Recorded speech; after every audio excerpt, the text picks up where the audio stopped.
अञ्जनानन्दवीरम् अशोकवनसञ्जारं वन्दे लङ्काभयङ्करं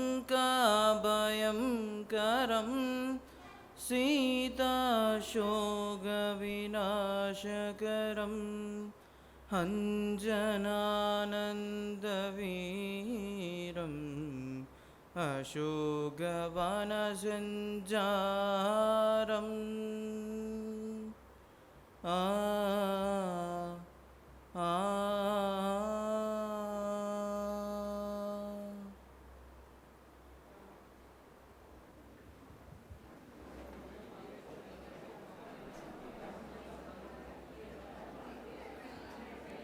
வந்தோரை வரவேற்று மகிழ வரவேற்புரை வழங்க வருகிறார் MCETயின் மின்னியல் துறை பேராசிரியை திருமதி க. துர்காலட்சுமி அவர்கள்.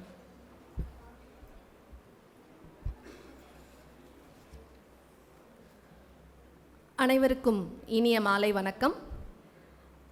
இன்று நடைபெற்று கொண்டிருக்கும் 39வது சிந்தனை மன்ற கூட்டத்திற்கு வருகை புரிந்துள்ள அனைவரையும் சிந்தனை மன்றம் சார்பாகவும் அருட்செல்வர் மொழிபெயர்ப்பு மையத்தின் சார்பாகவும் வருக வருக என உளமாற வரவேற்கிறேன்.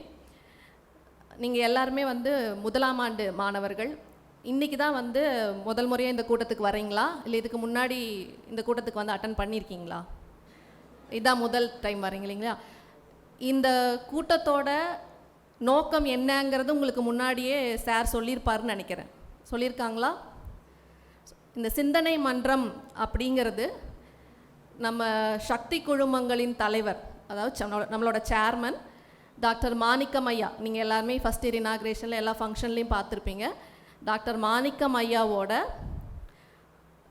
ஒரு விருப்பம், ஒரு ஆசை அப்படின்னு கூட சொல்லலாம். எவ்வளவோ தொழில் இதில் சிறந்து விளங்குறாங்க. கல்வி, தொழில், சேவை எல்லா துறையிலையும் நம்மளோட NIA கல்வி நிறுவனங்கள், சக்தி குழும நிறுவனங்கள் கால் பதிச்சிருக்கு. அது மட்டும் இல்லாமல் சேவைகளிலும், அதாவது இளைய தலைமுறையினருக்கு ஏதாவது ஒன்று செய்யணும்.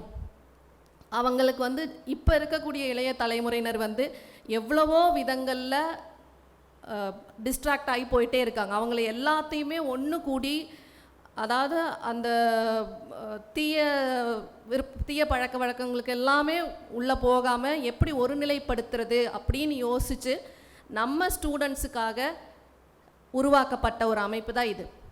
அது என்ன அப்படின்னு பார்த்தீங்கன்னா, நம்மளுக்குள்ளே எவ்வளவோ திறமைகள் ஒளிஞ்சிருக்கும். இப்போ ஒரு சிலர் நல்லா பேசலாம். இப்போ அதுக்கு ஒரு சின்ன எக்ஸாம்பிள் பார்த்தீங்கன்னா, இப்போது நம்ம இறைவணக்கம் பாடினார் ஒரு தம்பி. அவர் இன்றைக்கி லீவில் இருக்கார். ஆக்சுவலாக அவர் தான் வாரம் இறைவணக்க பாடல் பாடுவார். நம்ம NPT நாச்சிமுத்து பாலிடெக்னிக் கல்லூரியில் 3ஆம் ஆண்டு மாணவர். தொடர்ந்து ஒரு வருஷமாக அவரே ஆர்வமாக இறைவணக்க பாடலை பாடிட்டு போவார். இன்றைக்கி அவர் லீவில் இருக்கார். எக்ஸாம் டைமுங்கனால லீவில் இருக்கார். பக்கத்துலேருந்து வரதுக்கு கொஞ்சம் காலதாமதம் ஆயிடுச்சு.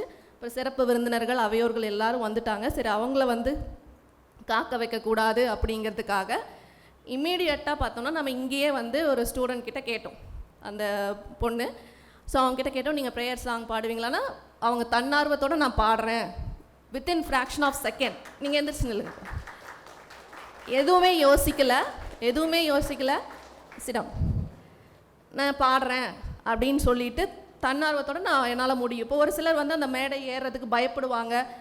என்னன்னே தெரியாமல் என்ன போய் பாட போகிறோம், நம்மளுக்கு என்ன தெரிய போகுது அப்படின்னு ஒரு தயக்கம் இருக்கும். ஒரு சிலருக்கு அந்த தயக்கம் இருக்காது. தயக்கம் இல்லாத போது அதாவது இந்த ஆப்பர்ச்சுனிட்டிஸ் வரும்போது நம்ம ஆட்டோமேட்டிக்காக என்ன பண்ணுவோம்னா அதை எடுத்துக்கும். ஒரு சில மாணவர்களுக்கு இயற்கையாகவே அந்த குணங்கள் இருக்கும். அதுக்கு உங்களுக்கு பாராட்டுகள். ஒரு சில இளைய தலைமுறைகள் பார்த்தேன் அப்படின்னா, தனக்குள்ள ஆசைகள் இருக்கும், கனவுகள் இருக்கும், அதை வெளிப்படுத்தக்கூடிய ஒரு மேடை கிடைக்காம இருக்கும். அதெல்லாம் அவங்கள தூண்டுறதுக்கு ஒரு வாய்ப்பு இல்லாமல் இருக்கும். உன்னால் முடியும், நீ பண்ணு அப்படின்னு தூண்டுவதற்கு ஒரு மேடை இல்லாமல், ஒரு சின்ன மேடை. நம்மளை எடுத்தோடனே நம்மளால் பெரிய மேடைக்கு போய் பேச முடியும் அப்படிங்கிறதெல்லாம் பாசிபிள் கிடையாது. அப்போ ஏதாவது ஒரு சின்ன மேடையில் நம்மளுக்கு வாய்ப்பு கிடைக்காதா? ஒரு 100 பேர் ஒரு அமைதியாக இருக்கக்கூடிய ஒரு இடத்துல நம்ம பேச மாட்டோமா? அதுக்குண்டான சரியான ஆடியன்ஸ் நம்மளுக்கு கிடைக்க மாட்டாங்களா? ஸோ இந்த மாதிரியான வினாக்கள் எல்லாமே தான் நம்மளோட ஆசைகளை வந்து அடக்கி வைக்குது. இதெல்லாம் நீங்கள் விட்டு வெளியே வாங்க.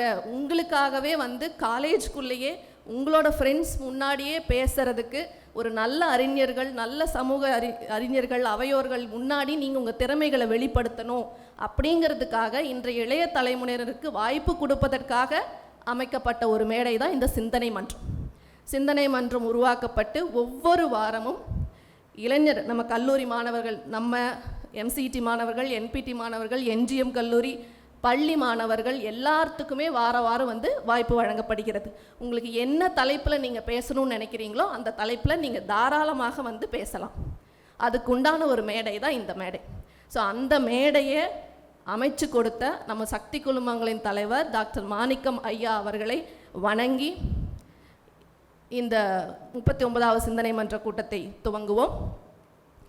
அதன் பின்னர் இதை துவங்கலாம் அப்படின்னு சொல்லி ஐயா சொல்லியாச்சு. இதை இம்ப்ளிமெண்ட் பண்ணுறது யார் அப்படிங்கிறது ஒன்று இருக்கு இல்லையா? ஸோ நடைமுறைப்படுத்துறது யார்? சொல்கிறது யார் வேணாலும் சொல்லிடலாம், இறங்கி செய்கிறது யார்? அதுக்கு சரியான ஒரு விளக்கமாக, சரியான ஒரு நபராக அமைஞ்சவங்க தான் 2 இமயங்கள். அதாவது உங்களுக்கு எல்லாத்துக்குமே தெரியும், பத்மஸ்ரீ கவிஞர் சிற்பி பாலசுப்ரமணியம் ஐயா, பார்த்துருப்பீங்கன்னு நினைக்கிறேன், நீங்கள் கேள்விப்பட்டிருப்பீங்க. இந்த தலைமுறையினர் நீங்கள் வாழ்ந்துட்டு அவர் இருக்கிற காலத்தில் நீங்களும் இந்த NIA இன்ஸ்டிடியூஷன் MCETக்குள்ளே இருக்கிறீங்கிறதே உங்களுக்கு பெருமை. நிறைய பேர்த்துக்கு சிற்பி பாலசுப்ரமணிய ஐயா வந்து யாருங்கிறது தெரியாமல் கூட இருக்கலாம், தெரியுமாங்கிறது தெரியல. அவர் இங்கே அருட்செல்வர் மொழிபெயர்ப்பு மையத்தோட இயக்குனர். நம்ம அருட்செல்வர் கவிஞர் சிற்பி பாலசுப்ரமணியம் ஐயா நான் சொல்லி நீங்கள் தெரிஞ்சுக்க வேண்டாம், நீங்களே போய் சர்ச் பண்ணி போயினா, நான் சொன்னேன்னா எக்ஸாக்ரேட் பண்ணி சொல்கிற மாதிரி இருக்கும். நீங்களே போய் கவிஞர் சிற்பி பாலசுப்ரமணியம் ஐயா யாருன்னு பாருங்கள். நம்மளுக்கெல்லாம் வைரமுத்து, கண்ணதாசன் அந்த மாதிரி ஆட்கள் தான் தெரியும். ஏன்னா அவங்களாம் நோன் ஃபெமிலியாரிட்டிஸ், சினிமா துறையில் இருக்கிறாங்க. அதனால் வந்து அவங்களை பற்றி நம்மளுக்கு நல்லா தெரியும். ஸோ அந்த சினிமா துறையில் இருக்கிறவங்களும் தேடக்கூடிய ஒரு முக்கிய நபர் தான் நம்ம சிற்பி ஐயா அவர்கள். அவர் காலத்தில் நம்ம இங்கே இருக்கிறோம் அப்படிங்கிறதே நம்மளுக்கு ஒரு பெருமையான விஷயம்.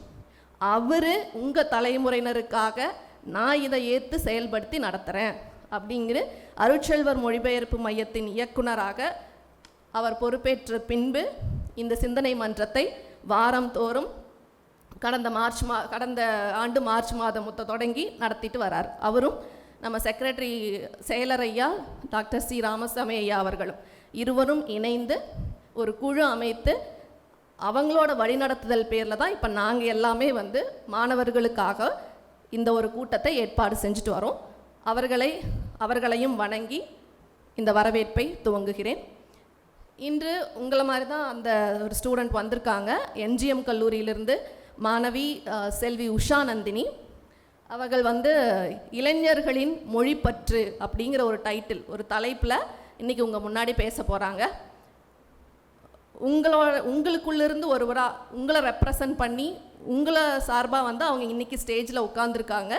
அவங்க பேச்சிலால் நீங்கள் ஈர்க்கப்பட்டு நாளைக்கு நீங்களும் இந்த மேடைக்கு வரணும், நான் ஒரு தூண்டுகோலாக, நான் ஒரு உதாரணமாக மற்ற மாணவர்களுக்கு இருக்க வேண்டும் என்ற எண்ணத்துடன் இன்றைக்கு உண்டான ஒரு பேசப்படக்கூடிய ஒரு தலைப்பு மொழிப்பற்றுனா என்னன்னு கேட்கக்கூடிய ஒரு தலைமுறையில் இருக்கிறோம். அந்த பேசக்கூடிய தலைப்பில் நான் என்னுடைய கருத்துக்களை பதிவு செய்ய போகிறேன், எனக்கு தெரிஞ்ச மாதிரி பதிவு செய்ய போகிறேன் அப்படின்னு தைரியமாக வந்திருக்காங்க செல்வி உஷா நந்தி அவர்கள், NGM கல்லூரி. அவர்களை உங்கள் அனைவரின் சார்பாக வருக வருக என்று வரவேற்கிறேன். அடுத்ததாக இன்றைய இந்த சிந்தனை மன்ற கூட்டத்திற்கு சிறப்பு விருந்தினராக வருகை புரிந்திருப்பவர் பட்டிமன்ற பேச்சாளர் திருமதி மகேஸ்வரி சத்குரு அவர்கள்.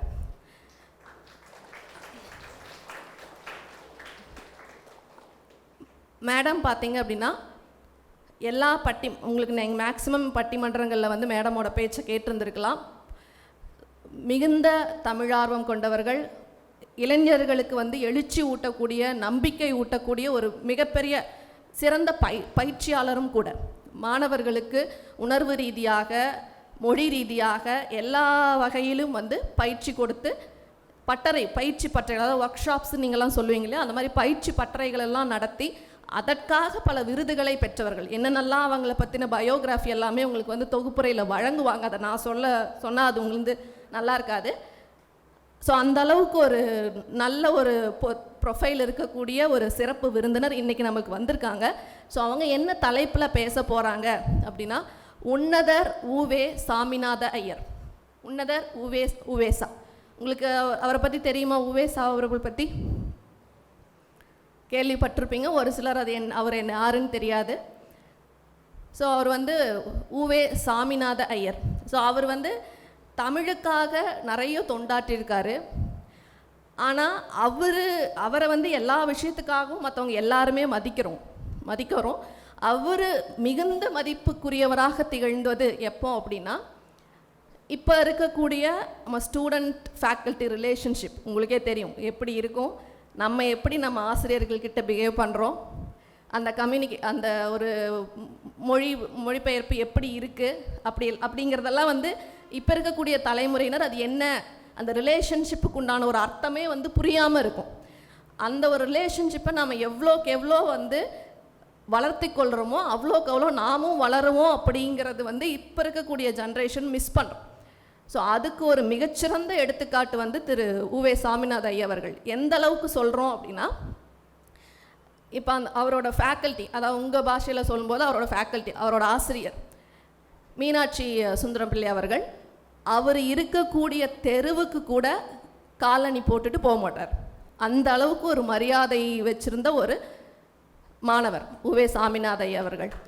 அது மட்டும் இல்லாமல் தன் மாணவர் எந்த அளவுக்கு அவர் வந்து ஒரு டெடிக்கேட்டட் ஸ்டூடெண்ட்டாக இருந்தால், தன்னோட ஆசிரியர் வந்து நான் உன் மடியில் தான் மரணிக்கணும், நான் மரணிக்கும் பொழுது எனக்கு வந்து நீ திருவாசகம் அந்த பாடல்கள்லாம் பாடு அப்படின்னு சொல்லி ஆசிரியர் வாயாலேயே கேட்கப்பட்டு உவேசா அவர்கள் திருவாசகம் பாட பாட அவரது மடியிலேயே அவருடைய ஆசிரியர் உயிர் பிரிந்தது. அந்த அளவுக்கு அந்த மாணவர் ஆசிரியர் உறவு அப்படிங்கிறது நிலைப்பாடாக இருந்தது.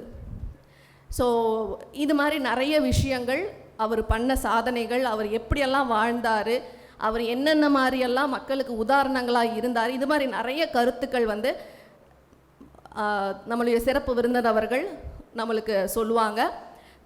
இந்த சமயத்தில் இந்த 39வது சிந்தனை மன்ற கூட்டத்திற்கு வருகை புரிந்துள்ள நமது சிறப்பு விருந்தினர் அவர்களை உங்கள் அனைவரின் சார்பாகவும் வருக வருக என்று உளமாற வரவேற்கிறேன். மேலும் சிந்தனை மன்ற ஒருங்கிணைப்பாளர்கள், பொறுப்பாளர்கள், பாலசுப்ரமணியம் சார் வந்திருக்காரு, அவரையும் வருக வருக என வரவேற்கிறோம். நம்முடைய ஆசிரியர் பெருமக்கள், முக்கியமாக உங்களை சூழ்ந்திருக்கக்கூடிய மாணவ செல்வங்களாகி நீங்கள் உங்கள் அனைவரையும் மீண்டும் ஒரு முறை வருக வருக என வரவேற்று வாய்ப்பளித்தமைக்கு நன்றி கூறி விடைபெறுகிறேன். நன்றி, வணக்கம். நன்றி. பேச்சாளர்களுக்கு நினைவு பரிசு வழங்கும் தருணம். நினைவு பரிசு வழங்கிட NIA புக் டிப்போர்ட் மேலாளர் பாலசுப்ரமணியம் ஐயா அவர்களை அழைக்கிறோம்.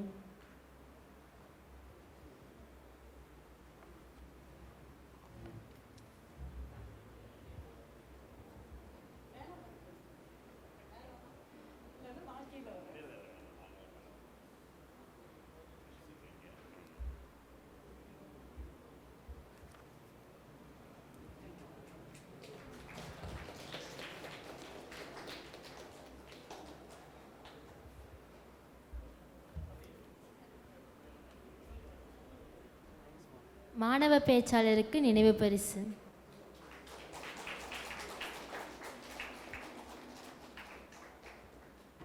நன்றி ஐயா. இன்றைய இளைஞர்களின் மொழி பற்றிய என்ற தலைப்பில் பேச வருகின்றார் NGM கல்லூரியின் மாணவி உஷா நந்தினி அவர்கள்.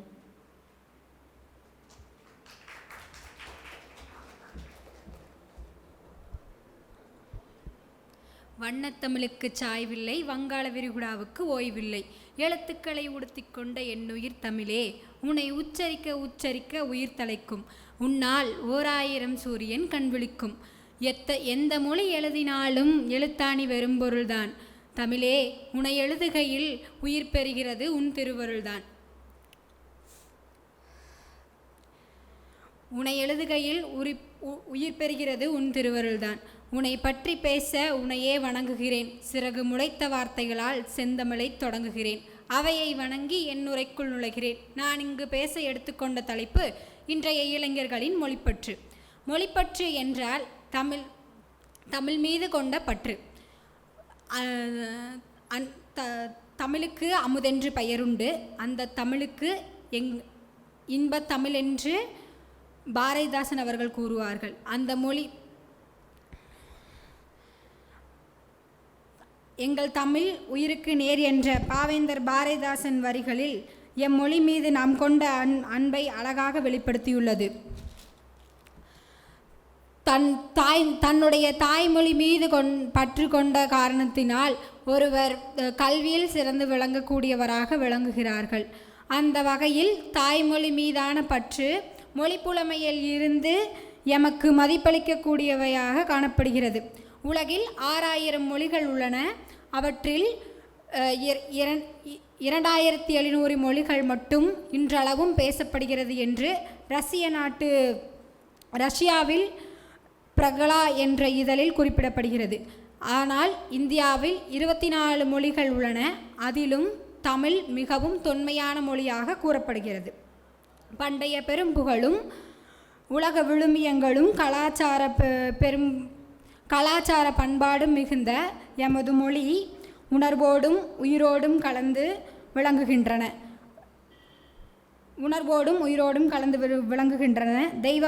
தாயாகவும் தெய்வமாகவும் போற்றக்கூடிய ஒரே மொழி உலகத்தில் தமிழ் என கூறுவதில் பெருமிதம் கொள்கிறேன். ஒரு குழந்தையை வளர்த்தெடுப்பது போல சங்கம் வைத்து வளர்த்தெடுத்த ஒரே மொழி எமது மொழி தமிழாகும். தாய்மொழி மீது கொண்ட பற்று எமது அறிவை பெருக்கி வாழ்வியலில் சிறந்த இலக்குகளை அடைவதற்கு வழிவகுக்கிறது. மேலும் கம்பர், ஔவையார், கபிலர், திருவள்ளுவர், அருட்செல்வர் உவேசா போன்ற அத்துணை தலைமைகளும் தனது தாய்மொழி மீது கொண்ட பற்றின் காரணமாக சிறப்பாக விளங்குகிறார்கள்.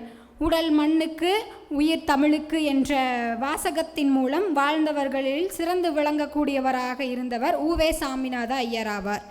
இன்றைய இளைஞர்கள் உலகத்தில் எத்தனையோ மொழிகள் இருந்தாலும் தமிழ் தனித்தன்மை பெற்றுள்ளது என்பதை உணர்ந்தவர்களாக இருக்கிறார்கள்.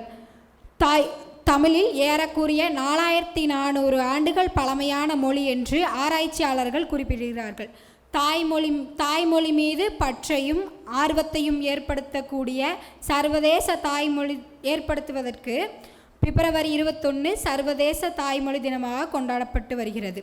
அதனால் இன்றைய இளைஞர்கள் அனைவரும் தமிழ் மீது பற்று கொண்டு தமிழை வளர்த்தெடுக்க வேண்டும் என்று சொல்லி, இறுதியாக யாமறிந்த மொழிகளிலே தமிழ் மொழி போல் என்றும் காணும் என என் ஆசான் பாரதியின் வாக்கை முன்னிறுத்தி வாய்ப்பளித்தமைக்கும் வாய்மொழி கேட்டமைக்கும் நன்றி கூறி விடைபெறுகிறேன். நன்றி, வணக்கம். தாய்மொழியாம் தமிழின் மாறாத அழகையும் வாடாத வனப்பையும் கூறி மொழி பற்றின் முக்கியத்துவம் குறித்து பேசியமைக்கு நன்றிகள். பாரதி கண்ட புதுமை பெண், பாரதி சுடர், சொல்லரசி, அருளரசி என பல்வேறு பட்டத்திற்கு உரிமையாளி. இவைகள் மட்டுமன்று, பல இதழ்களின் கட்டுரையாளர், பல நூல்களை இயற்றி வெளியிட்டவர், ஞான ஒளி மங்கை, செம்பொருள் சீர்பரவுவார், ஆழ்வார் சீர்பரவுவார் உள்ளிட்ட மேலும் பல விருதுகளுக்கு சொந்தக்காரர். இத்தகைய சிறப்புமிக்க திருமதி மகேஸ்வரி சத்குரு அம்மா அவர்களை உன்னதர் உவேசா என்ற தலைப்பில் சிறப்புரையாற்ற அன்புடன் அழைக்கிறோம்.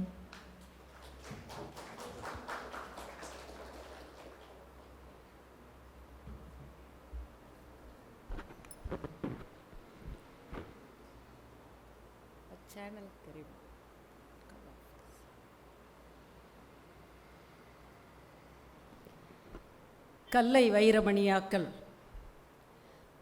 வைரமணியாக்கல் செம்பை கட்டி தங்கமெனச் செய்தல், வெறும் புல்லை நெல்லெனப் புரிதல், பன்றிப்போத்தை சிங்கவேராக்கல், மண்ணை வெள்ளத்திணிப்பு வர செய்தல் என விந்தை தோன்றிட விந்நாட்டை வெற்றி சூழும் வீரவரிவாண்மை கூடும் திரவியத்தின் குவைகள் இவை நாடும்படிக்கு வினை செய்து இந்த நாட்டிலோர் களி சாய்ந்திட எனக்கு நல்லதொரு கவித்திறனை தா என்று பாடிய எனது சர்க்குரு மகாகவி பாரதியின் திருப்பாதங்களை பணிந்து வணங்கி போற்றுதலுக்கும் பெருமதிப்பிற்கும்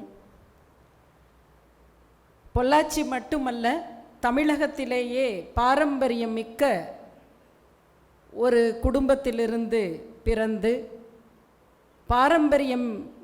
இந்தியாவினுடைய பாரம்பரியத்தையும் இந்தியாவினுடைய கலாச்சாரத்தையும் பிரதிபலிக்கின்ற மாபெரும் மனிதராக இருந்து இன்றும் நம் உள்ளத்திலே வாழ்ந்து கொண்டிருக்கின்ற அருட்செல்வர் ஐயா அவர்களின் ஆத்மாவிற்கு என்னுடைய மனம் மெய் மொழிகளால் நன்றியையும் வணக்கத்தையும் தெரிவித்துக் கொள்கின்றேன். அவருடைய புதல்வர் ஐயா தலைவர் மாணிக்கம் ஐயா அவர்களுக்கும் மற்றும் பத்மஸ்ரீ சிற்பி பாலசுப்ரமணியம் ஐயா அவர்களுக்கும் இந்நிகழ்விற்காக என்னுடன் வருகை புரிந்து என்னை அழைத்து வந்திருக்கின்ற மேலாளர் பாலசுப்ரமணியம் ஐயா அவர்களுக்கும் மற்றும் இந்நிகழ்வினை அருமையாக ஏற்பாடு செய்திருக்கின்ற மொழிபெயர்ப்புத்துறை திரு பாலு அவர்களுக்கும் ஒரு நல்லதொரு வரவேற்புரையை வழங்கி சென்றிருக்கின்ற உதவி பேராசிரியர் திருமதி துர்காலட்சுமி அவர்களுக்கும் மற்றும் நல்லதொரு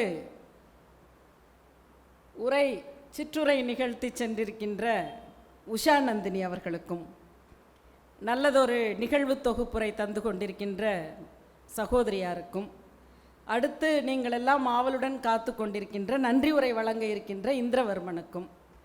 ஏன்னா பொதுவாகவே நிகழ்வு அப்படின்னா நன்றி உரை எப்போ வரும் அப்படின்னு தான் காத்துக்கிட்டு இருப்பாங்க. கரெக்டு தானே? பல்ஸ் சரியாக புரிஞ்சிருக்கண்ணா இல்லையா? அதெல்லாம் வேறு கல்லூரிங்க, நாங்கள் யார் அப்படின்னு நீங்கள் நினைக்கிறது புரியுது. உள்ளபடியே ஒரு அற்புதமான கல்லூரி என்று சொல்வதை விட இந்த கல்லூரிக்கு நான் நுழைந்த பொழுது நான் உணர்ந்ததை உங்களுக்கு சொல்கிறேன். ஒரு கலாசாலைக்குள் ஒரு கல்விச்சாலைக்குள் நுழைந்த உணர்வை விட ஒரு கோவிலுக்குள் உணர்ந்த உணர்வு அதிகமாக இருந்தது. ஒரு கோவிலுக்குள்ளே நுழைகின்ற பொழுது ஆத்மார்த்தமான அந்த அற்புதமான அதிர்வலைகள் எப்படி வருமோ அப்படி வந்தது என்று தான் சொல்லலாம்.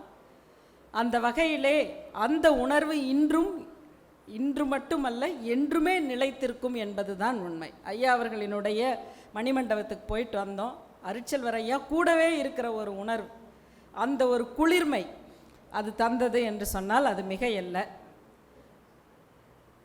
இந்த வெயில் நேரத்துலையும் கூட அழகாக அமர்ந்து ரொம்ப குளிர்ச்சி ஊட்ட வண்ணம் புன்னகையை ஏந்தி அமர்ந்திருக்கின்ற மாணவ மாணவிகளுக்கு என்னுடைய வணக்கங்களை தெரிவித்துக் கொள்வதில் மகிழ்கின்றேன்.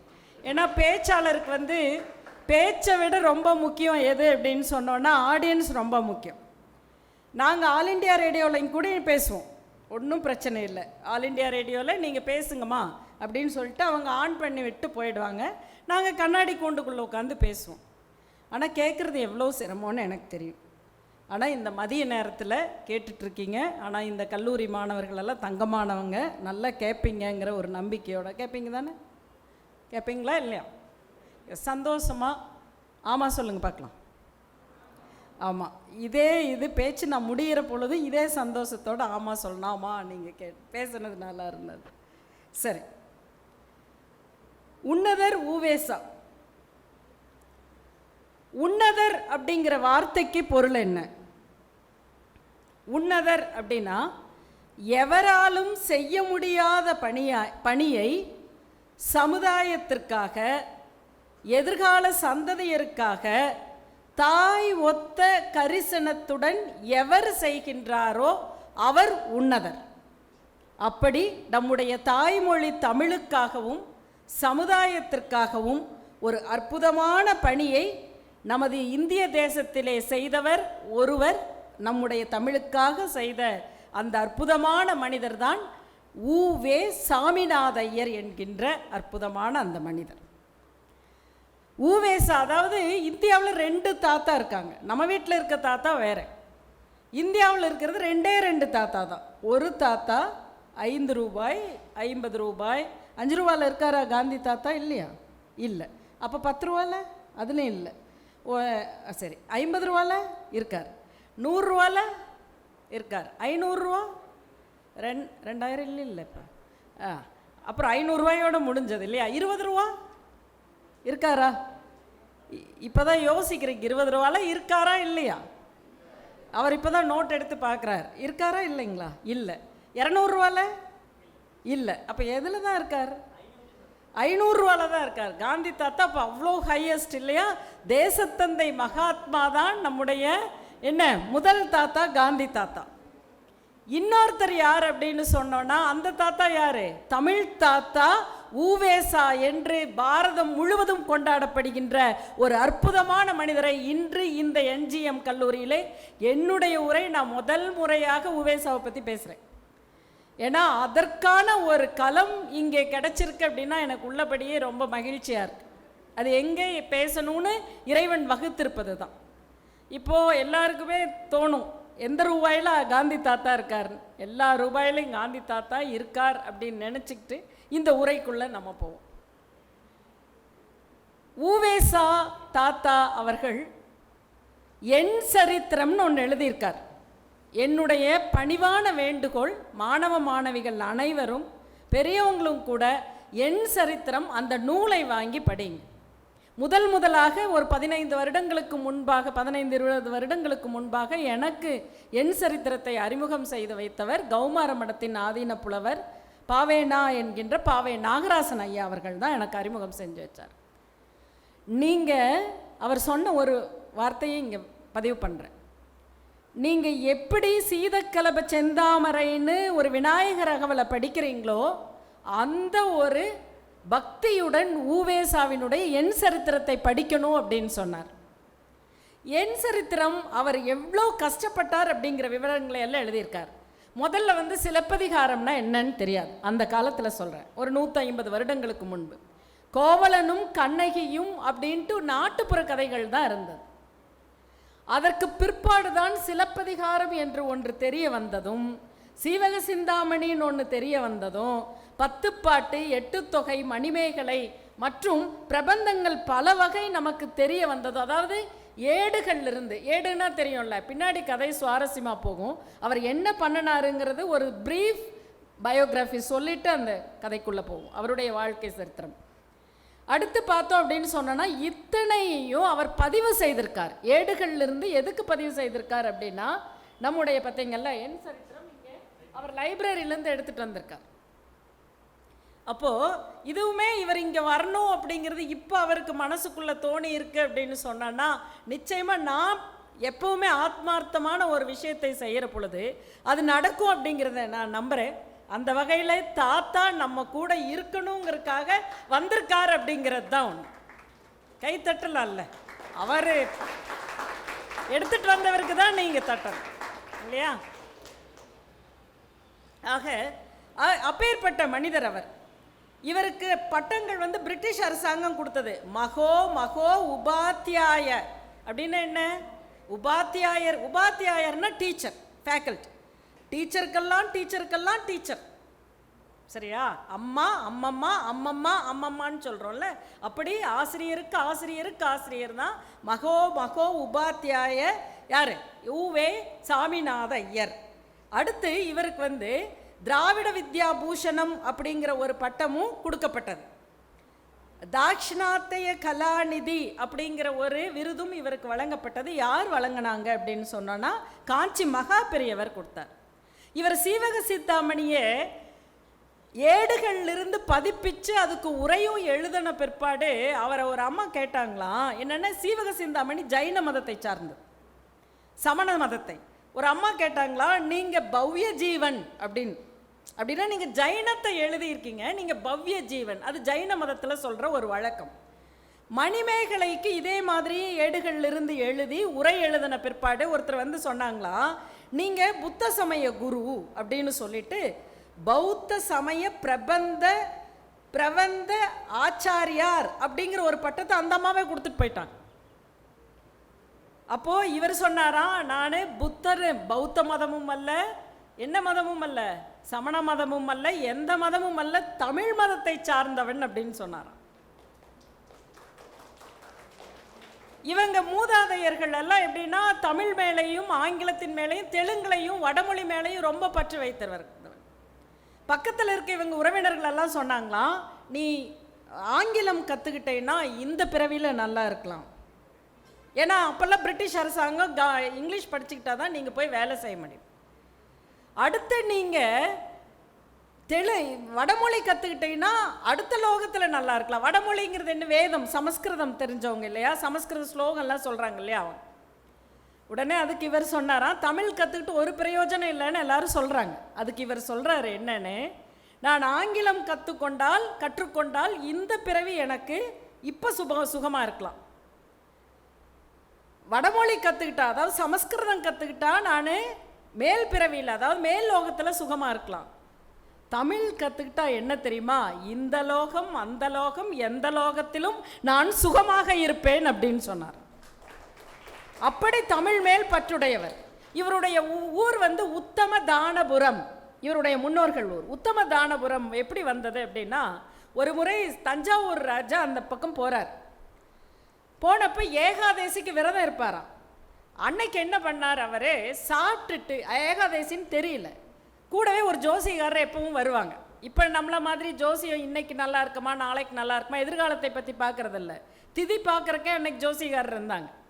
அஷ்டமி திதி, நவமி திதி, இப்படி ஒவ்வொரு திதி பார்ப்பாங்க. அப்போ அந்த ராஜா சொல்லியிருக்காரு, தெரியாமல் நான் இன்னைக்கு சாப்பிட்டுட்டேன், ஏகாதேசின்னு எனக்கு தெரியல. ஏன்னா ஏகாதேசி அன்னைக்கு அவர் விரதம் இருக்கிறவர். தெரியாமல் நான் சாப்பிட்டுட்டேன், ஏகாதேசின்னு தெரியலையே அப்படின்னு சொல்லிட்டு, இதுக்கு நான் என்ன பிராயச்சித்தம் பண்ணலான்னு பக்கத்தில் இருந்தவர் சொன்னாரா, ஒரு 48 பேருக்கு, 48 அந்தணர்களுக்கு, கோயிலில் வேலை செய்கிறவங்களுக்கு நீங்கள் வீடு கொடுத்து அதை சுற்றி மானியமாக நிலம் கொடுங்க, இந்த தோஷம் கழிஞ்சிடும் அப்படின்னாராம். உடனே அதற்காக என்ன பண்ணாராம், 48 வீடுகள், அதாவது 2 வீடுகளுக்கு ஒரு கிணறு. தூக்கம் வருதோ 2 வீடுகளுக்கு ஒரு கிணறு. அந்த கிணத்து நீரை இறைச்சி மூஞ்சி கழுவிக்கலாம். ஓகே, 48 வீடுகள், 2 வீடுகளுக்கு ஒரு கிணறு. ஓகே, அதை சுற்றியும் என்ன அப்படின்னா நிலம், தோட்டம், காய்கறி எல்லாம் போட்டுக்கலாம். அப்படி கொடுத்தாங்களா. 48 பேருக்கு கொடுத்து, உத்தமரால் தானம் செய்யப்பட்ட ஊர் என்பதால் அது உத்தம தானபுரம். அந்த உத்தம தானபுரத்தில் இருக்க 48 அந்தணர்கள் வம்சத்தில் வந்தவர் தான் இவர். இவருடைய பிறந்த தினம் எப்போனா, இப்போ சமீபத்தில் தான் முடிஞ்சது. பிப்ரவரி மாதம் 19ஆம் தேதி 1855ஆம் ஆண்டு சரஸ்வதி அம்மாவுக்கும் வேங்கட சுப்பையா என்கின்றவருக்கும் சூரியமூலையில் பிறந்தார். ஊர் பேர் சூரியமூலை. சின்ன இது பயோகிராஃபி சொல்லணும். இவருடைய இயற்பெயர் என்ன அப்படின்னு பார்த்தோன்னா வெங்கடராமன். எப்படி ஊவேசாவாக மாறுச்சுன்னு பார்ப்போம். இவர் என்ன அப்படின்னா, இவர் பிறக்கிறதுக்கு ஒரு வாரத்துக்கு முன்னே ஒரு சன்னியாசி வந்து சொன்னாராம், இந்த ஊரில் ஒரு மிகப்பெரிய அதிசயம் ஒன்று நடக்க போகுது. அந்த அதிசயம் என்னன்னா, ஒரு குழந்தை பிறக்க போகுது. அந்த குழந்தையால் தமிழ் அற்புதமாக வாழப்போகிறது என்று சொன்னார். அதுக்கப்புறம் இவர் பிறந்திருக்கார். அப்போ சூரிய மூலையில் தோன்றிய மாபெரும் சூரியன் யார் அப்படின்னு சொன்னால் நிச்சயமாக உன்னதர் ஊவேசாதான். இப்போ இவங்க ஸ்கூல் எப்படி இருந்திருக்குன்னு யோசிக்கிறீங்க. இப்போ நம்மளுடைய ஸ்கூலெல்லாம் எப்படி இருக்கு? பின்னாடி இருக்கவங்களாம் ஸ்கூல் ஸ்டூடெண்ட்ஸ் தானே? ஸ்கூலா காலேஜ் தானா? ரொம்ப சின்ன பொண்ணுங்களா இருக்கீங்க. ஓகே, அப்போது அவங்களுக்கு ஒரே சந்தோஷமாக போயிடும். என்னன்னா, ஸ்கூல் எப்படி இருந்தது அப்படின்னா, திண்ண பள்ளிக்கூடம் தான். திண்ண பள்ளிக்கூடம் எத்தனை மணிக்கு தெரியுங்களா? எத்தனை மணிக்கு தொடங்கும்னு நினைக்கிறீங்க? சொல்லுங்க பார்க்கலாம். எத்தனை மணிக்கு? 5 மணிக்கு. திண்ண பள்ளிக்கூடம் எத்தனை மணிக்கு தொடங்கும்? 5 மணிக்கு தொடங்கும். 5 மணிக்கு போனால் என்ன அப்படின்னா, இவங்க உள்ளே போவாங்க. போயிட்டு கூடவே அங்கே வாத்தியார்கிட்ட என்ன இருக்கும்னா, கைப்பிரம்பு தான் செங்கோல், கையில் பிரம்பு வச்சுக்கிட்டு இருப்பார். 5 மணிக்கு 1 நிமிஷம் லேட் ஆனாலும் என்ன பண்ணுவார் வாத்தியார்? கையை நீட்டுறா அப்படின்னு சொல்லி அடி நல்லா கொடுத்துருவார். பிரம்பு பழம், அதுக்கு பேர் என்ன? பிரம்பு பழம். அடுத்தது என்ன அப்படின்னு சொன்னோன்னா, தூக்கின்னு இவங்க எப்போவுமே என்னென்னா, இவங்க ஏடு எழுதுறத வந்து ஒரு சட்டம் போட்டு வச்சு அதை தூக்கி இந்த மாதிரி ஒரு பாக்ஸ் மாதிரி இருக்கும், இதில் ஏடு வச்சுருப்பாங்க, அது தூக்கிட்டு வருவாங்க, பலகை இப்படி தூக்கிட்டு வருவாங்க. அதனால் இதுக்கு பேர் என்னன்னா தூக்கினே பேர். இது ஒரு தொட்டல் மாதிரி ஒன்றில் போட்டு அப்படி தூக்கிட்டு வருவாங்க. அதனால் அதுக்கு தூக்கி. அந்த காலத்தில் ஒரு படமும் கூட வந்து தூக்கி அப்படின்னு ஒரு படம். யார் ஒருவர் அதை தன்னை ஏடுகளை எல்லாம் அந்த மாதிரி போட்டு எடுத்துகிட்டு வந்துருக்காங்களோ அவங்க தூக்கி. அடுத்தது முறை சொல்லுதல் அப்படின்னா என்ன அப்படின்னு சொன்னோன்னா, இவங்க மனப்பாடம் எதுனாலும் மனப்பாடம் பண்ணணும். அடுத்தது மணலை எடுத்து ஒரு பையில் போட்டுக்கிட்டு வந்து ஒரு தான் மேலே போட்டுட்டு இருக்க துண்டுலையோ ஏதோ ஒன்றில் மணலை எடுத்து போட்டுக்கிட்டு அதுவும் நல்ல மந்திரங்களெல்லாம் சொல்லி தான் அந்த மணலை போட்டு வருவாங்க. போட்டுட்டு வந்து அந்த மணலை கீழே பரப்பி அதில் தான் முதல்ல எழுதி பழக ஆரம்பிப்பாங்க. சரியா? அடுத்தது பார்த்தோம் அப்படின்னா இதில் யார் ஃபஸ்ட்டாக வர்றானோ முதல்ல வர்ற மாணவனுக்கு பேர் சட்டாம்பிள்ளை. என்ன? சட்டாம்பிள்ளை முதல் மாணவன். யார்? Group leader. அவன் தான் குரூப் லீடர். அவன் என்ன பண்ணுவான் அப்படின்னு சொன்னான்னா சுற்றி பார்க்குவான். யாராவது அவனுக்கு அகேன்ஸ்டாக இருந்தானே என்ன தருவான், என்ன பண்ணுவான், போட்டு கொடுக்குற வேலையை சரியாக பண்ணுவான். அந்த சட்டாம்பிள்ளையோட வேலை அதுதான். சரியா? அடுத்து பார்த்தோம் அப்படின்னு சொன்னோன்னா இது 9லிருந்து 12 மணி. அடுத்து இப்போது 5 மணிலேருந்து இருந்தாங்களா 7 மணிக்கு அனுப்பிச்சி விடுவாங்க வெளியில். போய் பழைய சோறு சாப்பிட்டுட்டு வாங்க, அடுத்தது காலை கடன்கள் எல்லாம் கழிச்சிட்டு வாங்கன்னு அப்போ தான் போவாங்க இவங்க வெளியே. போயிட்டு திரும்ப 9 மணிக்கு வந்து உட்காந்து 12 மணி வரைக்கும். அதுக்கப்புறம் 12 மணிக்கு வீட்டுக்கு போயிட்டு 3லிருந்து 7 வரைக்கும் மறுபடியும் கிளாஸ் ஆரம்பமாகுது. இதில் 5 மணிக்கு போகிறாங்க இல்லையா, அந்த 5 மணிக்கு போகிறதுல யார் முதல்ல வந்தானோ அவனுக்கு பேர் என்ன அப்படின்னு சொன்னோன்னா வேத்தான். என்ன? வேத்தான். நான் முதல்ல ஒரு பேர் சொல்லியிருக்கேன். என்ன பேர் சொன்னேன்? சட்டாம்பிள்ளை. யார் அது? Group leader. குரூப் லீடர் இல்லை, கிளாஸ் லீடர். அடுத்தது யார் பேர் சொன்னேன்? வேத்தான். யார் முதல்ல வர்றாங்களோ அவங்களுக்கு பேர் வேத்தான். இப்போ என்ன அடுத்து பண்ணுவாங்க அப்படின்னா முதல்ல வராமல் இப்போது 5 மணிக்கு வந்துட்டா அவனுக்கு அடி கிடையாது. 5:05க்கு வர்றான்னு வையேன், அவனுக்கு வாத்தியார் சும்மா லேசாக பெரம்பில் அடிப்பார், தொடுவார். 5:10க்கு வந்தவனுக்கு எப்படி அடுத்து கொஞ்சம் வேகமாக விழுகும். அடுத்து கொஞ்சம் அப்படியே வேகமாக விழுந்து எப்படி விழுகும், பிரம்பு முறியிற அளவுக்கு விழுகும் அடி. யோசிச்சு பாருங்க இப்போ அப்படி இருந்தால் என்ன ஆகும். அடுத்து இவங்க என்னன்னா ஏட்டுச்சுவடி எப்பவும் கையில் வச்சுட்டு இருப்பாங்க. மனப்பாடம் பண்ணணும், அது ரொம்ப முக்கியம். மனப்பாடம் பண்ணுறது எப்படின்னா வாத்தியார் முன்னத்து நாளே சொல்லி விட்டுருவார். பூ பேர் ஒரு 10 பேர், அடுத்தது விலங்கு பேர் ஒரு 10, பறவைகள் பேர் ஒரு 10. அப்படி பேரை சொல்லிவிட்டு அடுத்த நாள் வந்து அதை மனப்பாடமாக சொல்லணும். சொல்லலைன்னா அதுக்கும் அடி உண்டு. அடுத்து ஏடு எழுதுறது எப்படின்னா ஏடு எழுதும் போது இப்படி கையில் ஏடு தான் அந்த காலத்தில் பனையோலையில் தானே எழுதிட்டு இருந்தாங்க. அப்போது ஏடு எழுதுறதுக்கு அந்த பனையோலைக்கு மேலே என்னென்ன போட்டு தேய்ப்பாங்க அப்படின்னா ஊமத்தம்பூ, அடுத்தது மஞ்சள், அப்படி நல்லா தெரியறதுக்காக, எழுத்து தெரியறதுக்காக அதை நல்லா தேய்ச்சி காய வச்சுருப்பாங்க. இப்போ இவர் என்ன பண்ணுவாருன்னா இந்த எழுத்தாணியை இந்த நெகத்தில் கொஞ்சம் பள்ளம் பண்ணிட்டு அது மேலே எழுத்தாணியை வச்சு எழுதுவாங்களாம். ஏட்டில் எவ்வளோ சிரமப்பட்டிருக்காங்க பெரியவங்க. நம்மெல்லாம் இன்னைக்கு எழுதுறதும் கூட இல்லை இல்லையா? எழுதுகிறோமா? எல்லாரும் எழுதிட்டுருக்கீங்க. அசைன்மெண்ட் எழுதுகிறோம் நம்ம.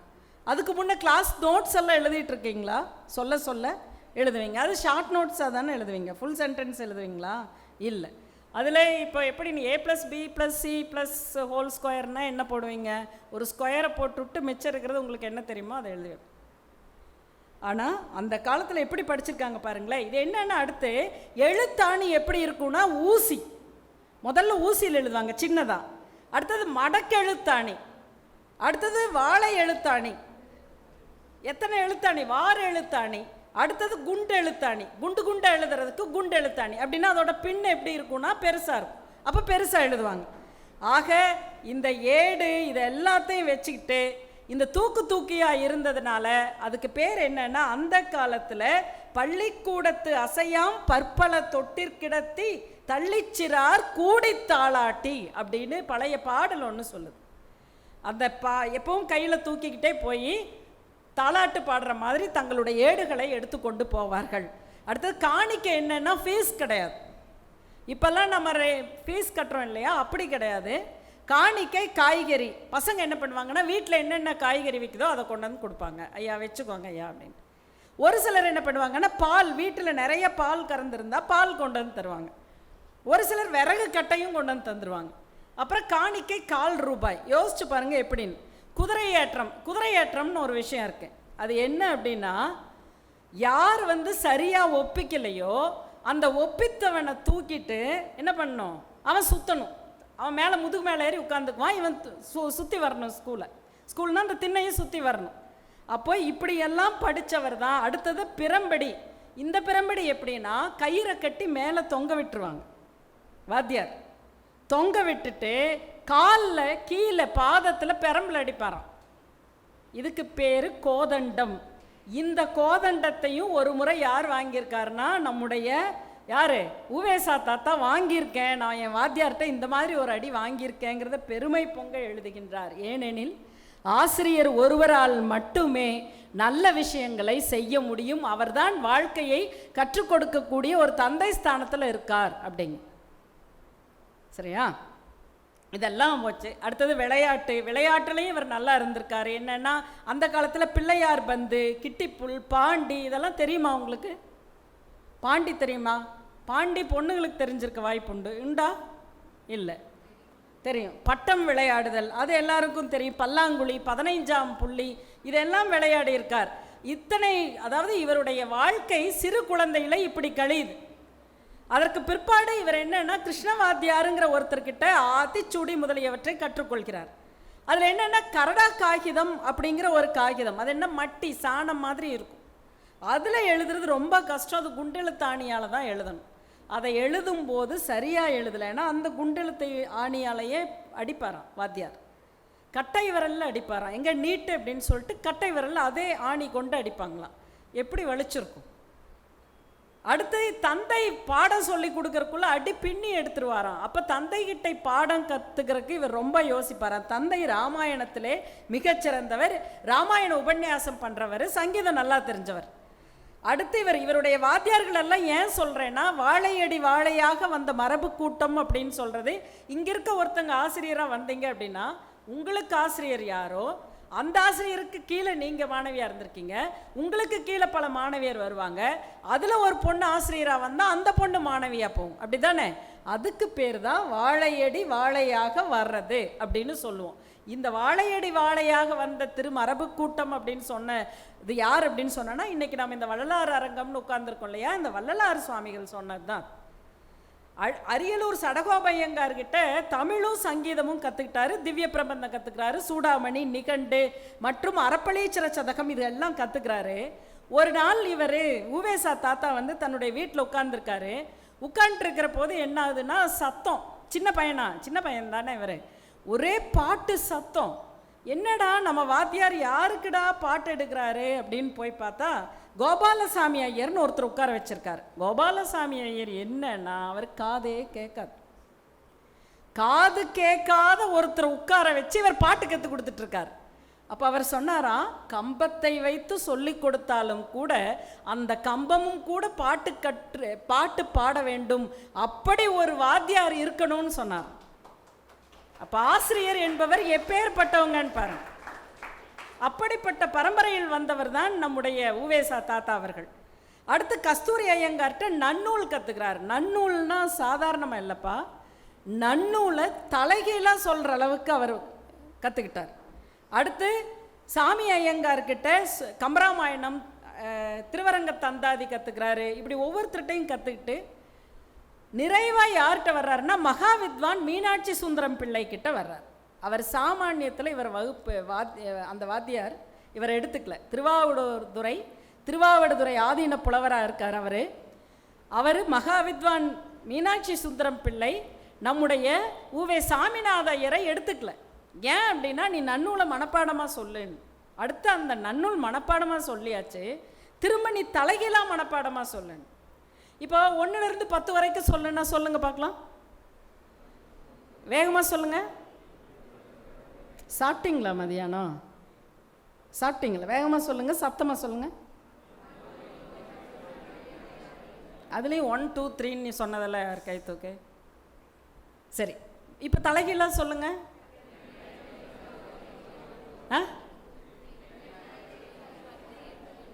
நீ இங்கிலீஷில் தானே சொல்லிட்டு இருக்க. 10 அப்படி தானே சொன்னேன். 10 9 அப்படி அந்த 10க்கு அப்புறம் என்ன வரும்? 9 தானே? சரிதானே? இப்போ 100லிருந்து தலைகீழாக சொல்லுங்கன்னா டக்குன்னு வருமா? சரி, வாய்ப்பாடு சொல்லுங்க பார்க்கலாம். ஒரு 8ஆம் வாய்ப்பாடு சொல்லு. ஆ ஆ இதை தலைகீழாக சொல்லுங்கண்ணா. கஷ்டம் இல்லையா? ஆனால் அந்த நன்னூலை தலைகீழாக சொன்னாராம். சொன்னதுக்கப்புறம்தான் அந்த ஆசிரியர் யார நம்முடைய உவேசா அவர்களை மாணவராக சேர்த்து கொண்டாராம். அப்பேற்பட்டவர். அடுத்து பார்த்தோம் அப்படின்னா அவர்கிட்ட தான் பெரிய புராணம் கற்றுக்கிறார். அடுத்து மகாவித்வான் மீனாட்சி சுந்தரம் பிள்ளையுடைய மாணவர் தியாகராச செட்டியாரின் மூலமாக கும்பகோணம் கல்லூரியிலே தமிழாசிரியராக வெகு சிரமப்பட்டு சேர்றார். அப்படின்னா இத்தனையும் கற்றுக்கிட்டவர். 1880 25 வயசில் அவர் கல்லூரியில் தமிழாசிரியராக சேர்றார். அங்கே என்னன்னா அந்த தமிழாசிரியர்கள் பொதுவாக உங்களுக்கெல்லாம் தெரியும், ஆசிரியர்களாக இங்கே பணிக்கு வந்தவங்களுக்கு தெரியும், செஷன் எடுத்தால் தான் அவங்க ஓகே பண்ணுவாங்க. அது இன்டர்வியூவில் இருக்கிற ஒரு ப்ரொசீஜர். நீங்கள் இப்போ படிச்சுட்டு வந்துட்டீங்க, ஒரு பிஹெச்டி வாங்கிட்டீங்க, எங்கம்மா நீ பசங்களுக்கு கிளாஸ் பார்க்கலாம் அப்படின்னு.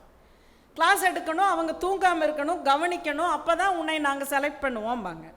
நீங்கள் அப்போ என்ன பண்ணணும், பசங்களுக்கு புரிகிற மாதிரி சொல்லணும். இப்போ நான் 1 மணி நேரம் பேசி முடித்தா கிளம்பிடுவோம், ஒரு 40 நிமிஷம் 50 நிமிஷம் அவ்வளோதான்.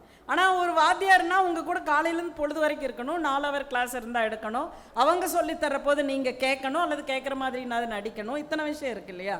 அப்போது இவங்க என்னன்னா வாத்தியார் இவர் கிளாஸ் எடுக்க வைக்கிறாங்க. அப்போ கிளாஸ் எடுத்து வைக்கும்போது ஒரு பாட்டு இவர் தமிழாசிரியராக சேர்த்துறதுக்காக இன்டர்வியூ எப்படி நடந்ததுன்னா, ஒரு பாடல் பழைய பாடல் சொல்லி அதுக்கு பொருள் சொல்கிறார். சிறு காலையேன்னு தொடங்குற பாட்டு. அது கடைசியாக முடிகிறது என்னன்னா, பேதையார் கை காட்டும் பொன்னும் புலிவிலங்காயாம் அப்படின்னு. இது கதை. இந்த பாட்டுக்கு ஒரு கதை சொல்கிறார். தர்மம் தான் உலகத்தில் சிறந்தது, அந்த தர்மம் தான் தலை காக்கும், இதுக்கு ஆன பாட்டு தான் இது அப்படின்ட்டு ஒரு கதை மூலம் விளங்க வைக்கிறார் இந்த பாட்டை. என்னன்னா, ஒரு வயசானவர், அவர் ஒன்றும் யாருக்கும் தான தர்மம்லாம் செய்கிற கிடையாது, நிறைய காசு சேர்த்து வைக்கக்கூடியவர். அவர் ஒரு நாள் என்ன பண்ணார், சாகருக்கு வயசாயிடுச்சு, அப்போவோன்னு படுத்திருக்கார். அவர் நண்பர் சொல்கிறாரு, ஏப்பா நீ அப்போவோ செத்து போயிடுவேன், நீ சேர்த்து வச்சிருக்க பணத்தை எல்லாம் யாருக்காவது கொடுப்பா, நீ பொண்ணு என்னமோ நிறைய சேர்த்து வச்சிருக்கல, தங்கமெல்லாம் கொடுத்துருப்பா யாராவதுட்ட, அல்லது பணம் ஏதாவது சேர்த்து வச்சுருந்தா கொடுத்துருப்பா அப்படின்னு. உடனே இவர் என்ன பண்ணார், அந்த செவத்தை காட்டி இப்படின்னு காமிச்சிருக்கார். செவத்தை காட்டி இப்படின்னு இருக்கார், பேச வரலையா. உடனே பசங்கள்லாம் நினச்சிட்டாங்க, ஐயா அப்பா என்னமோ கேட்குறாரு, நம்ம இதை செய்யலைன்னா நம்மளுக்கும் கஷ்டம்தான் அப்படின்னு சொல்லிட்டு அவங்க என்ன பண்ணாங்க, என்னப்பா அப்படின்னு. ஆமாம் இப்படின்னு. உடனே இவங்க என்ன பண்ணாங்க, இந்த வெளாம்பழம் இருக்கு இல்லையா, வெளாம்பழத்தை எடுத்துகிட்டு கொடுத்துருக்காங்க. இதுதானப்பா, இதை சாப்பிட்டீங்கன்னா நீ நல்லாயிரும் உனக்கு அப்படின்னு சொல்லிட்டு, இதுதானே கடைசி ஆசை அப்படின்னு அந்த வெளாம்பழத்தை உடச்சி அதுக்குள்ளே இருக்கிற பழத்தை எடுத்து சக்கரை போட்டு பிணைஞ்சு அவங்களுக்கு கொடுத்துருக்காங்க. அவர் இறந்துட்டார்.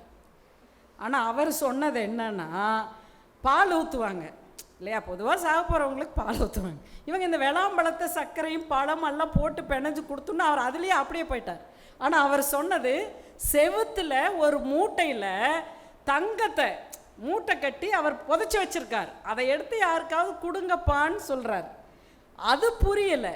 அப்போ தர்மம் எப்போனா தலை காக்கும்னா, நீங்கள் சரியாக வாழ்க்கையில் நடந்துக்கிட்டாதா அந்த வாழ்க்கையினுடைய நிறைவு பகுதியில் வாய் சொல் வரும் என்பதற்கு அடையாளமாக இந்த பாட்டை உவேசா அவர்கள் சொன்னார். அதற்கு பிற்பாடு கும்பகோணம் கல்லூரியிலே தமிழாசிரியராக அவர் எடுத்துக்கிட்டாங்க.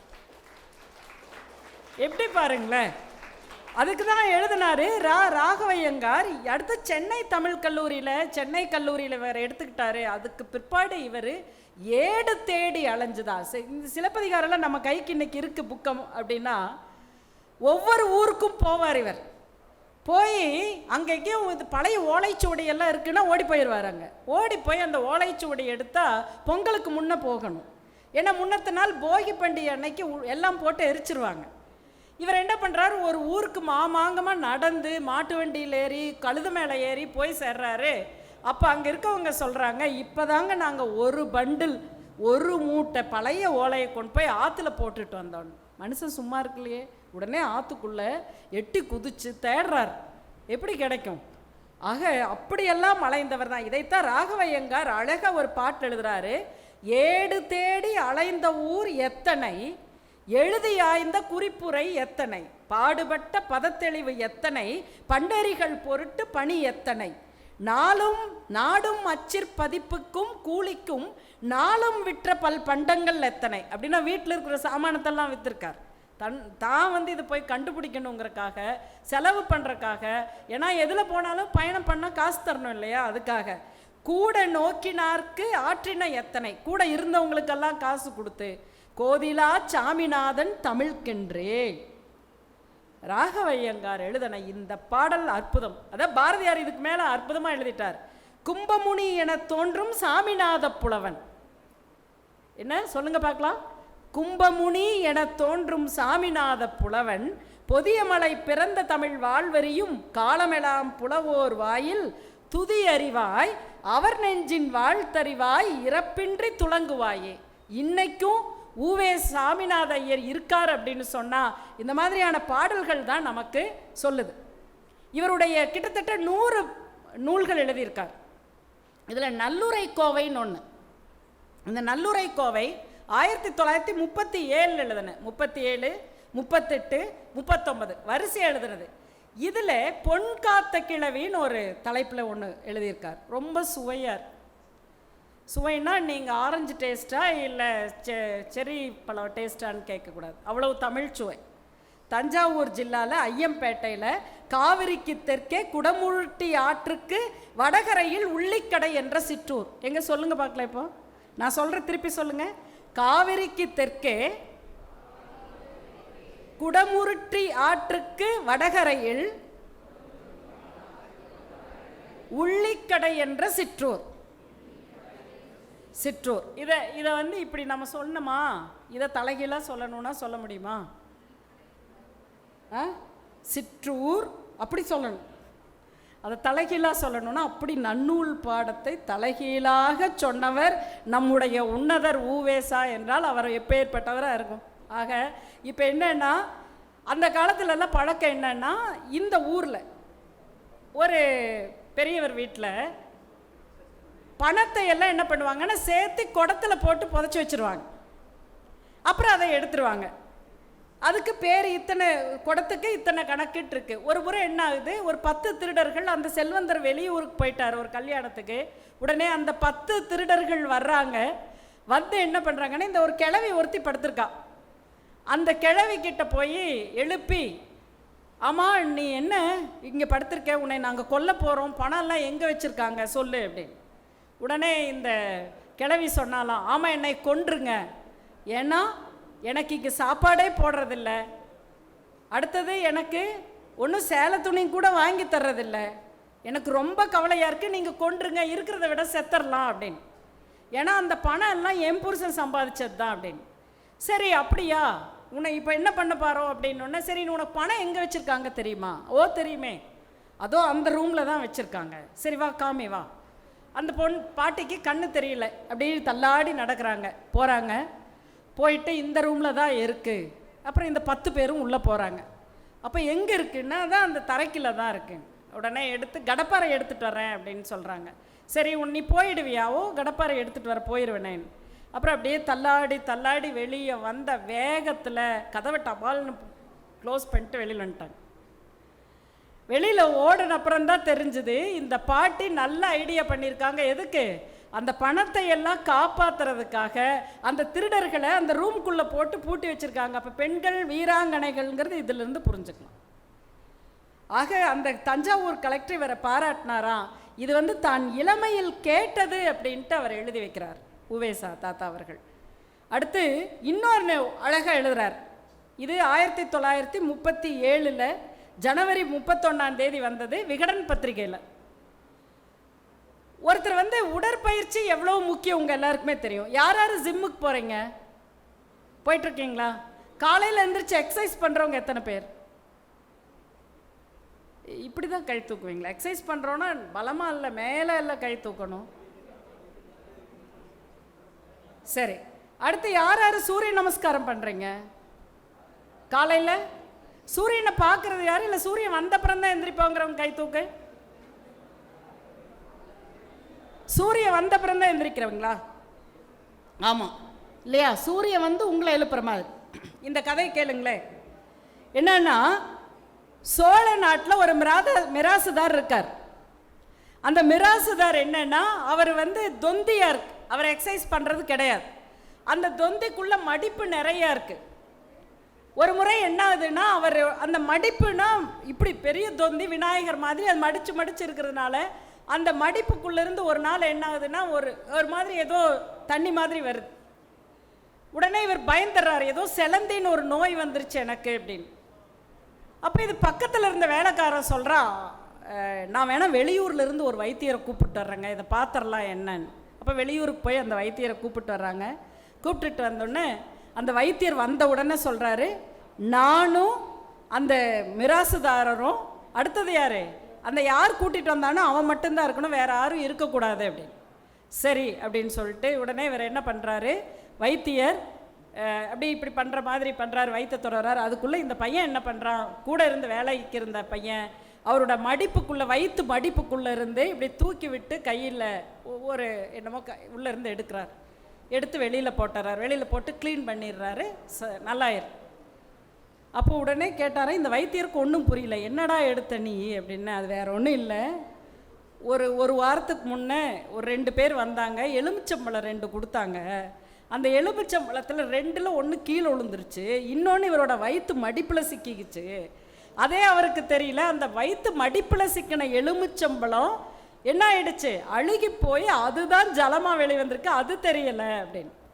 அப்போது இது எதுக்குடா இதை இந்த மாதிரி பண்ணேன் அப்படின்னோடனே, ஆமாம் அது அவருக்கு சொல்லிட்டா அது எனக்கு பணம் கிடைக்காதல்ல, அதனால் நான் இதை பண்ணேன். இப்போ நீங்கள் வைத்தியர் நீங்கள் நல்லா பண்ணிட்டீங்கன்னு எல்லாருக்கும் தெரிஞ்சிருச்சல்ல, நீங்கள் தான் நல்லா பண்ணீங்கன்னு. ஆனால் ஒரு அக்ரிமெண்ட், உங்களுக்கு அந்த மிராசுதார் எவ்வளோ பணம் தர்றாரோ அதில் பாதி எனக்கு தரணும். அப்போது அந்த வேலை செஞ்சவருக்கு அந்த பாதி பணத்தை கொடுக்குறாரு. அதுக்கப்புறம் அந்த வைத்தியர் ரொம்ப ஃபேமஸ் ஆகிறார். இப்படி ஒரு அந்த காலத்தில் நடந்த ஒரு ராஜ வைத்தியம் அப்படிங்கிறத சொல்கிறார். ஆகவே ஒரு அற்புதமான அரங்கத்திலே சந்தித்த இந்த ஒரு நிகழ்விலே, ஏன்னா ஒரு மத்தியானத்தில் தமிழை பற்றி கேட்குறது, ஏதோ சாதாரண தலைப்புனா உங்களுக்கு ஈஸியாக புரியும். ஒரு ஊவேசா தாத்தாவை பற்றி கேட்குறது அப்படிங்கிறது கொஞ்சம் கடினமாக தான் இருக்கும். அல்லு பகல் நினைவெல்லாம் அதுவே ஆக அலைந்தலைந்தே ஊர் ஊராய் திரிந்து நாடி செல்லரித்த ஏடுகளை தேடி தேடி சேகரித்து செருகளின்றி செப்பம் செய்து சொல்லறிய துன்பங்கள் பலவும் தாங்கி சோர்வறியாது உழைத்த ஒரு சாமிநாதன் இல்லையெனில் அவன் பதித்த தமிழெல்லாம் தமிழ் நூலெல்லாம் இருந்த இடம் இந்நேரம் தெரிந்திடாதே. இப்படி நாமக்கல் ராமலிங்கம் பிள்ளை அவர்கள் பாடின இந்த பாடல் தான் நிறைவாக வைத்து, பெண்கள் எல்லாம் எப்படி இருக்கணும் அப்படின்னு சொன்னோன்னா 4 நிலையில் இருக்கணும். 1 மகள், அந்த மகள் நிலையில் ஞானத்தை அடைகிறோம். அடுத்தது பார்த்தோம் அப்படின்னா சகோதரி, நீங்கள் என்னென்ன பார்க்குற எல்லார்கிட்டையும் சகோதர பாவத்தில் பழகுனா பிரச்சனையே இல்லைங்கிறார். ஆச்சா. அடுத்தது தாய், மனைவி. மனைவி எப்படின்னா கணவன்ட்டு அன்பு, அவ்வளோ அன்பாக இருக்கணுமா. அடுத்தது தாய் எப்படின்னா மகள் மாதிரி தான் கற்ற கல்வியையும் ஞானத்தையும் தன் குழந்தைகளுக்கு சொல்லித்தரணும். சகோதரி நான் என்னன்னா தன்னுடைய குடும்பத்தை ஒரு உயர்ந்த நிலைக்கு கொண்டு வர வேண்டும் என்கின்ற எண்ணம். மனைவினா கணவனுக்கு காட்டிய அன்பை தன்னுடைய குடும்பத்திற்கு காட்ட வேண்டும் என்று சொல்கின்றார் உவேசா அவர்கள். ஆக அற்புதமான இந்த தலைப்பு உன்னதர் ஊவேசா நம்முடைய தமிழகத்தில் மட்டுமல்லாது இன்றைக்கு தமிழ் யார் யாருடைய நெஞ்சத்திலே வாழ்கின்றதோ அவருடைய நெஞ்சத்திலெல்லாம் குடிகொண்டிருக்கும் அற்புதமான மனிதர்தான் ஊவேசா அவர்கள். அவரை சிந்தித்த இந்த வேளையும் உங்களை சந்தித்த இந்த வேளையும் எனக்கு பெரும் மகிழ்ச்சி. மீண்டும் சந்திப்போம். நன்றி, வணக்கம். தமிழ் தாத்தா ஊவே சாமிநாதரின் பாலக வயது முதல் அவர் கற்ற கல்வியையும் அவர் ஆற்றிய சேவையையும் தமிழ் சுவையோடு தெளிவாக கூறியமைக்கு நன்றிகள். விழாவின் நன்றியுரையாற்ற MCETயின் 1ஆம் ஆண்டு மாணவர் இந்திரவன்மன் அவர்களை அழைக்கிறோம்.